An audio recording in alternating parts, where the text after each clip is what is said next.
Sasa SGR ili kuendelea kuchechemua uchumi wa nchi. Taarifa zaidi na Jackson Ngowo.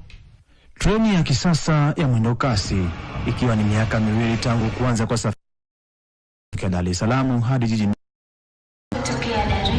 Licha ya fursa mbalimbali zinazogusa maisha ya watu, lakini pia inatajwa kurahisisha shughuli nyingi kwa kwenda na wakati wa usafirishaji, na kwa wengi imekuwa ni zaidi ya utalii. SGR ni sehemu ambayo inaweza kukufanyia wepesi wa jambo, kuwahi kwenda na kurudi ikiwa ni kwa urahisi zaidi. Uwekezaji mkubwa sana.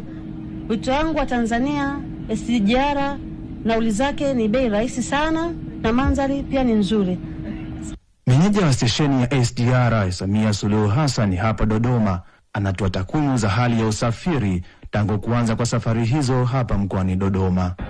Uwekezaji wetu ni mkubwa sana. Kwa kifupi, hapa kwa kifupi kuna treni zetu huwa zinatembea treni 4 kwa siku. Kila treni unaiona hapa, kwa mfano unaiona treni nyuma yetu, na wingi wa watu tunafunga treni 2. Treni zimefungwa 2 kwa mara moja.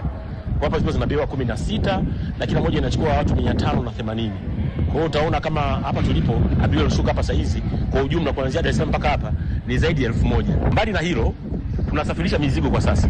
Tangu mwezi 2025 Julai tumeanza kusafirisha mizigo kutoka Dar es Salaam mpaka kituo chetu cha Ihumwa. Hata hivyo, wageni mbalimbali kutoka taasisi ya Itumikie Nchi Yako Tanzania INYATA wanafika hapa kujionea uwekezaji mkubwa uliofanyika.